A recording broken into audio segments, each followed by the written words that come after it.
Mema obi bia kwa abasa nchacho bibia bi memfa mbra nkasa TV so enkasa kasa eboso na eduro sisi ese mo amuni se ha ye the update any trendy news kwa na edu so me tie fo ne ayefo obusia fo African Markins NPP amanuko no omo majority leader oni ne di NPP amanuko no omo ni mo parliament ho na obusia fo na ode apology bi ababeto abontia chese wo sere NDC mpanyimfo no ato forcing ene ne nkofo se ono a na de na asem eba na ode kopi mu court na sisi a omunya bibia mane nka no moma bibia enko omochi na omonsa mbra parliament bi na ometena se na omonsa embo adwuma na asem ye ode ato abonten no NDC amanuko no mu betie de mu yenkotie ensem afenyo market to abonten message also be subscribe to my channel be like odo adwen chesu ebegu comment section kama kama me do bibia ase.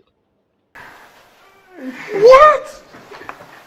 But that is what he says, you know. And yesterday I was so completely shocked, you know. But be that as it may, the court has made a determination. There is a school of thought which insists that the law and its interpretation ought to be purposive. So we need to find the purpose that this ruling serves.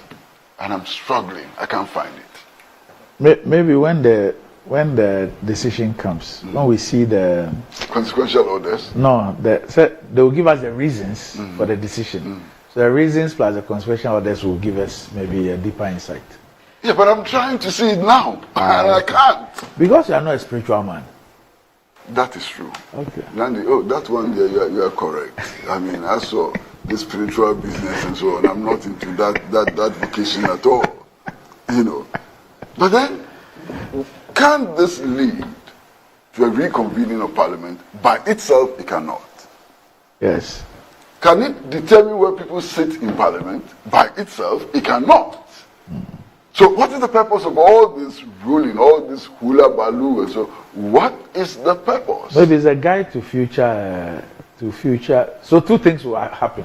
One, the MPP gets to keep its majority until the expiration of this. But the MPP has no majority. No, I'm saying that the MPP side was declared the majority. No. No, I'm saying that the speaker, the same speaker. No. Why? Randy, the speaker was careful. Yes. In his ruling that day to make the point that there's no majority caucus in Parliament. There cannot be.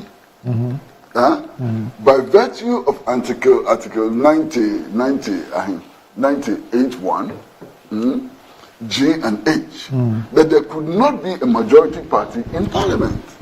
And therefore the Speaker's ruling was that because the independent candidate had opted to work with the MPP side, there was a majority group and not caucus.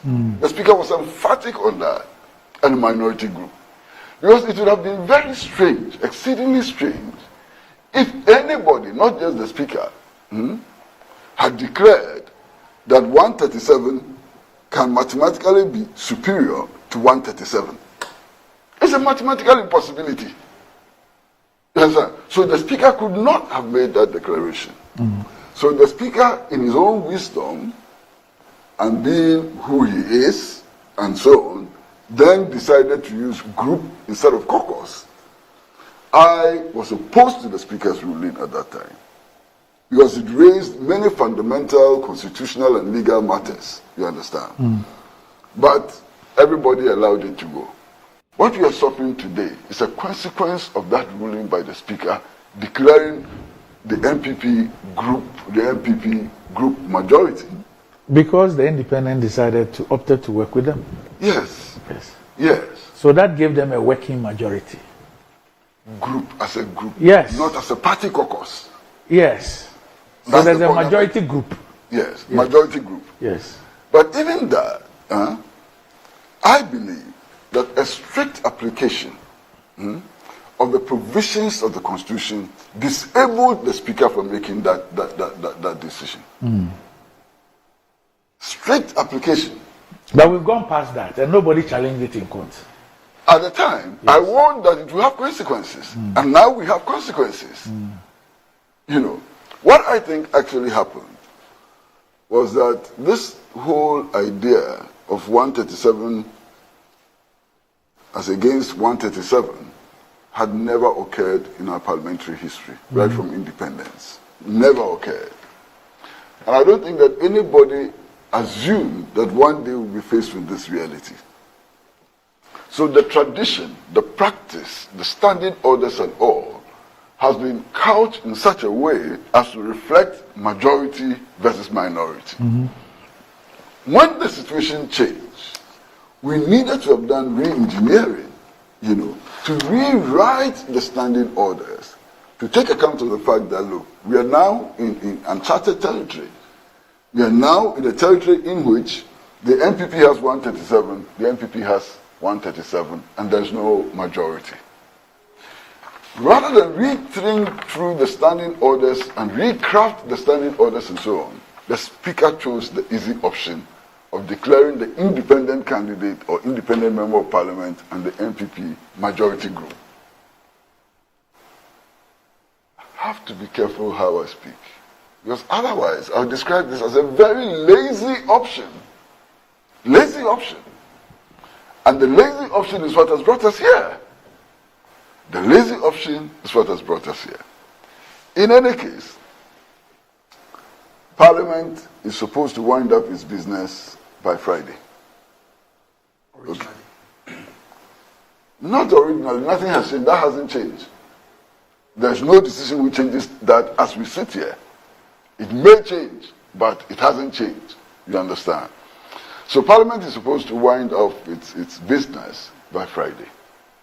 Today is Wednesday. All of you members of Parliament know that it is extremely risky now to be spending your time in Parliament rather than in your constituencies. That's a real practical problem for you as members of Parliament. How do you overcome that problem? And in any case, even if you decided to leave your constituencies and go to Parliament, to go and carry on business as usual and so on, how are you sure of achieving a quorum, of making a quorum? It's impossible to determine now. Now, you yourself signed a petition compelling the Speaker to reconvene Parliament, and you refused to go to Parliament. You refused practically to go to Parliament when Parliament was reconvened. So what kind of circus are we in? We're in a complete circus. You cannot make any reasonable prediction today sitting here based on the Supreme Court decision.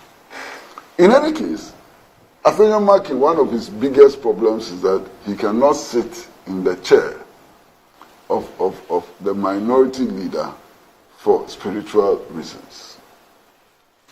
Is there a chair in Parliament which is designated as the minority leader's chair?